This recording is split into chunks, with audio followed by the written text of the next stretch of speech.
Ms. Buchanan.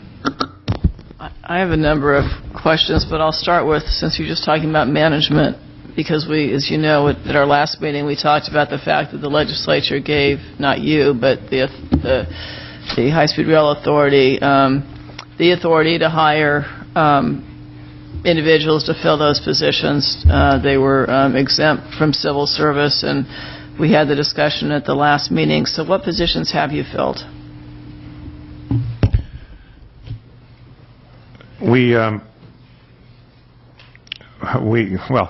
some filled that have, departed, but at this point, if you ask me this question in about 2 weeks, I'll be able to answer it a little more fully. But on the public affairs side, we've made some additions there, which is very important because we've been deficient in the outreach to communities, and so this is important to us. The other thing that we've done on that side is reorganized our services there to try to have more direct control over people who were layers under layers of contractors. So this is something that I think we've made good progress on that, and we're just about to announce another senior person there.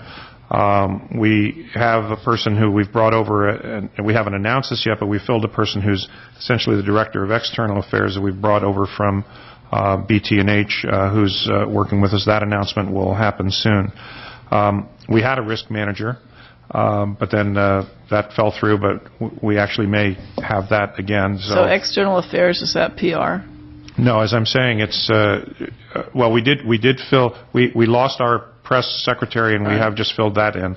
But the external affairs person is really more about kind of dealing with our regional outreach people, the people in the, and it's not PR, it's dealing with local officials, dealing with local communities, dealing with the local farm bureau, dealing with the local board of supervisors, and so forth. We've been thin in that area, which has led to a lot of problems. Yeah, public relations. Yeah, it's not PR as much as it is outreach and relationships with those communities.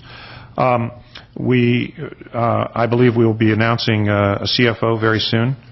We have a person there that we're in the final stages with, and some other things that are moving along. So as I said, over the next couple of weeks, I think we'll be in better shape. This is the irony to me. The LAO, the auditor, KPMG did this report in 2010. The legislator voted to give you authority to fill these, make these positions exempt and fill them.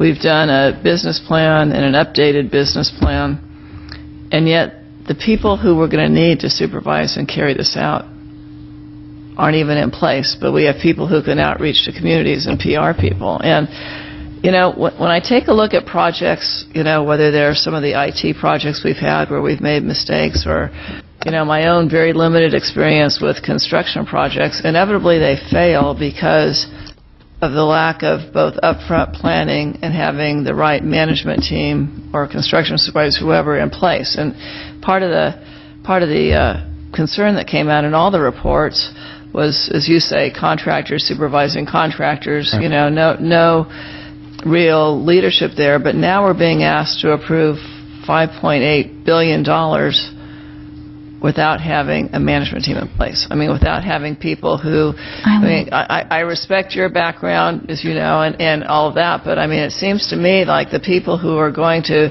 be responsible for the finances, the CFO, the president, all those people, they need to be in place, and it's got to be a high priority, and we shouldn't be coming back every 3 to 6 months acknowledging that we need a strong management team, because I think it's going to be critically important for the public at large to have that level of confidence in the project. Assembly member,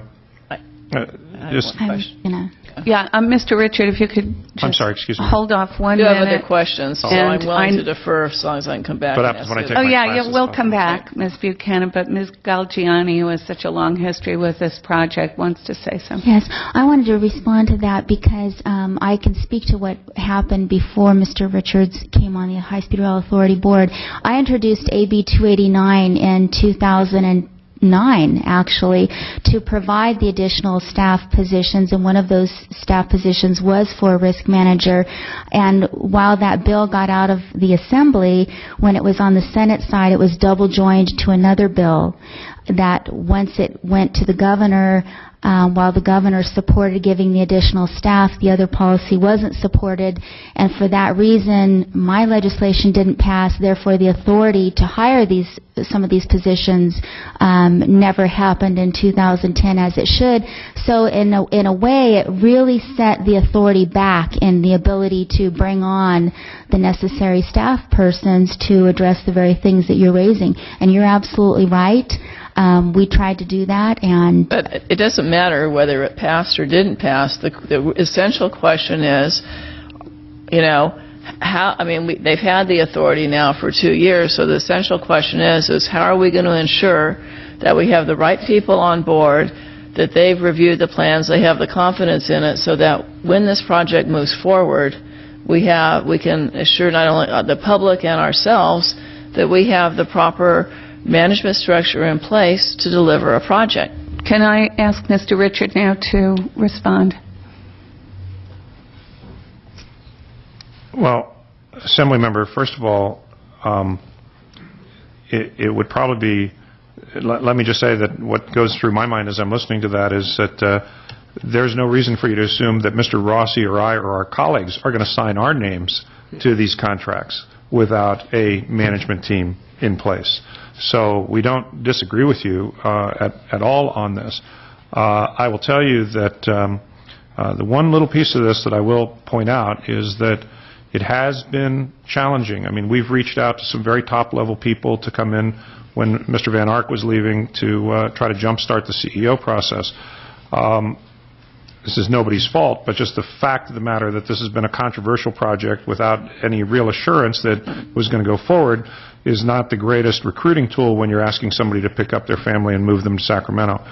So we've had some challenges there. But having said that, I think that we're, you know, the fact of the matter is we didn't anticipate that we were going to lose the CEO. And the CEO had been working on pulling a number of these people in. We didn't anticipate we were going to lose his deputy, who went off to an internet startup company. So these are things that happened, but they're real. Your points are absolutely correct. And what I will tell you is that we've spent the last couple months mostly working on the business plan because we were under the gun to do that, but we've had activities underway to try to get these people in place. Now, once we got past April 3rd, with the business plan released to the legislature, this has been the area where we spent our greatest amount of time.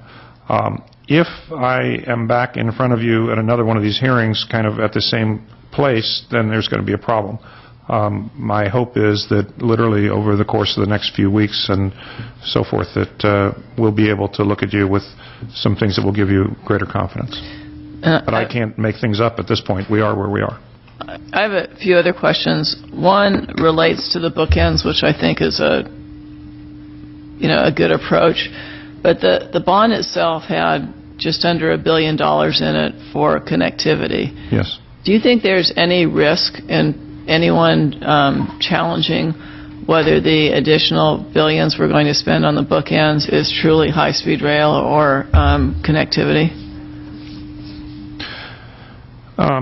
Because those sections are not high-speed rail, so I'm just curious as to whether or not there's any. If I might respectfully say, this is where I think we would have a different view in terms of the underlying predicate. Our view is that, well, let's take, for example, in your neck of the woods, the Caltrain upgrade. This is America. Somebody can always challenge, but I think it would be a very, very difficult challenge to sustain. We have said that we can provide high-speed rail service for substantially less money, effectively using the existing infrastructure that's there. And, you know, I always give credit where credit's due. But what will the speed of those trains be? Speed of those trains will be exactly the same as the speed of those trains if they were running on our own track. And that's the issue. The issue is, can we say that we can do that Caltrain electrification and positive train control upgrade and still get a train from Union Station to Transbay Terminal in 2 hours and 40 minutes? The answer is yes. And as long as that answer is yes, then I don't see what the basis for the challenge is. So this isn't about us squinting past the Prop 1A requirements. This is essentially saying we can meet, and this, we have tried to deliberately use these words and phrases. We can meet the Prop 1A performance standards without having to have a separate and discrete set of tracks everywhere. Okay. A couple other questions on the financing that keeps coming up on the cap and trade. What if you're not allowed to use cap and trade? I personally, I'm not an attorney. I personally don't believe that's what the cap and trade money was intended for. I mean, it doesn't mean that I'm right, and it doesn't mean that high-speed rail isn't a worthy project, but is there any backup plan at all there? Well, actually, for us, cap and trade is the backup plan. We continue to believe that the appropriate way to fund this is with a combination of federal dollars, the application of the state bond dollars that the public voted for in 2008, and private sector dollars. So as we look, for example, at getting the initial operating segment up and running, that's about a $31 billion enterprise. Today, you could say we have about 12 or 13 of that between the federal stimulus dollars, and if we were to use all of the Prop 1A money, the Prop 1A money, of course, must be matched.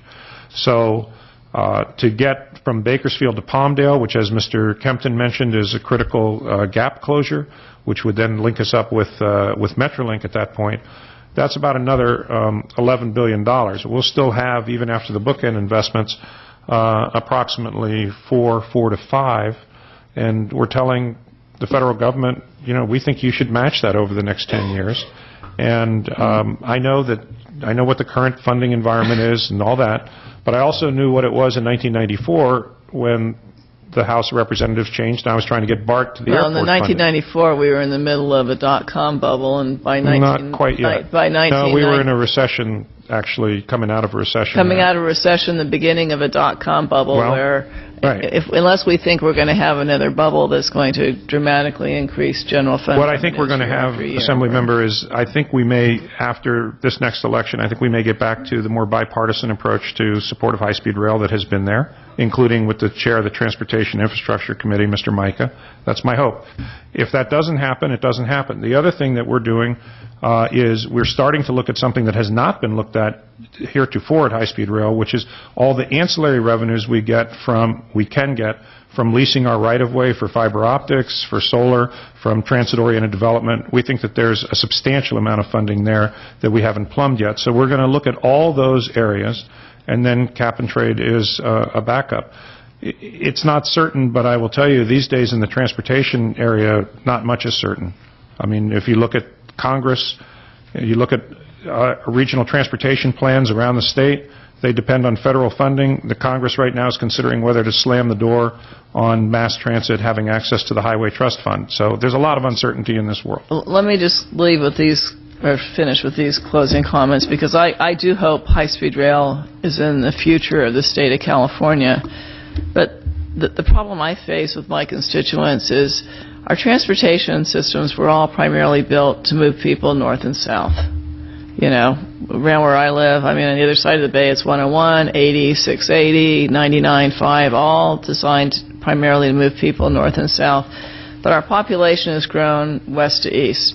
And if you take a look at our communities, the highways that back up, it's going across the Bay Bridge, it's 24, it's 4, it's 580. If I need to go out to a meeting in East Contra Costa, if there's no traffic, it'll take me less than half an hour. If it's on a weekday, I have to allow myself an hour and a half to 2 hours to get out there. And those are the same people who are sitting in commute every single day, not spending times with their family. And what I hear from people in my community is high-speed rail is nice, but for the 1 or 2 times a year they might get on high-speed rail, they're sitting in traffic 5 days a week. And so, I just say that they would like to also have a plan, a statewide plan for transportation that helps them, that gets BART to Livermore, BART to East County, but it helps them get out of that day-to-day traffic, and it allows them to spend more time with their families. And most of them, would rather see that taken care of as a more immediate need and importance to them and their families. And like I said, I do hope high-speed rail is part of our future, but we have to take a look at these other issues as well, because it's the cars, when freeways turn into a parking lot and they sit there idling, that cause so much of the pollution that we have in the air today. Can I just make a quick point on that? Yes, please, and then Mr. Jeffries. Just to say that I understand and I agree, but this is where I think that our approach of really trying to look at high-speed rail as an integrated part of the transportation system is important. I mean, we know that the Caltrain electrification has been an aspirational goal of the peninsula for decades. That's not going to help anyone out where we live. No, I understand that, but I'm just making the point. The interregional connector in Los Angeles has been a very important project. What I'm proud of is I think now with high-speed rail, we're finding ways to accelerate a lot of those local projects. And in fact, by taking some of those off the books, it's allowing other projects to move to the fore. So, well, you're taking out some selected local projects, but there are, even within the communities, there are, like I said, if you go up to Marin, if you move to out where we are, and that you're not helping any of those communities at all. And I doubt if my people are going to drive into San Francisco, pay $40 a day to park, and take high-speed rail down to L.A. So, ultimately, we all need to join hands, and we need to invest far more than high-speed rail. There needs to be a master plan for transportation in this state that's going to help, all of our communities get from point A to point B more efficiently. Mr. Jeffries. Yeah, I'd have to chime in a very similar fashion on the concerns for me as well. I kind of come from a position of having been lukewarm on this project, somewhat excited in different phases, to now kind of reaching the luke-cold position. The voters spoke. I think it was 2008 when they voted on high-speed rail, and they pretty much decided that we're going to spend billions of dollars and we're going to move forward. We recognize now that there are fiscal challenges. Everybody knows that, financial challenges. The debt alone could be close to $1 billion a year coming out of the general fund once all the 9 or 10 billion is allocated from the bond. So our general fund's going to take $1 billion hit eventually at some point. I don't know how we can set up here and justify that's something we can afford to do, but the voters said this is the path we want to go. So we'll try and make the best of a tough situation. I came to this building in late 2006 when I got elected, spent a little time before that, and I never once heard anybody talk about using cap-and-trade revenues to fund a high-speed rail. I never heard Speaker Nunez or Governor Schwarzenegger or anybody talk about that as something that was going to come from cap-and-trade. And today it makes my skin crawl to hear people even suggest that we're going to utilize those revenues for high-speed rail. I just don't see that. My real concern is, back to the point, is the issue that our local day-to-day commuting population is generally, with maybe a few exceptions, generally never going to benefit from this project. We have folks parked on the freeways for an hour and a half every day trying to get to and back from work, and high-speed rail is not going to fix that for most Californians. I wish the voters could reconsider this. I would much rather see that $10 billion invested into our local transportation, into our bus, our rapid transit options, just other inner-city local projects. It's actually going to put people to work. It's going to help those with low job skills have an opportunity. I just don't see high-speed rail doing anything but improving the travel for guys like me who are going up and down the state every week. I think our average daily worker is not going to see this. And so I truly appreciate that you guys are trying to make the best of this, trying to do the right thing with the hand that's been dealt. My faith in this over the past couple of years has continued to decline. for whatever reason of previous leadership, misguided direction, you gents have a really tough hand ahead. I appreciate the work you're trying to do to make this right, but as I said, I've moved to Luke Cold, and I just don't see how this is going to change anytime soon. So please do the best that you can.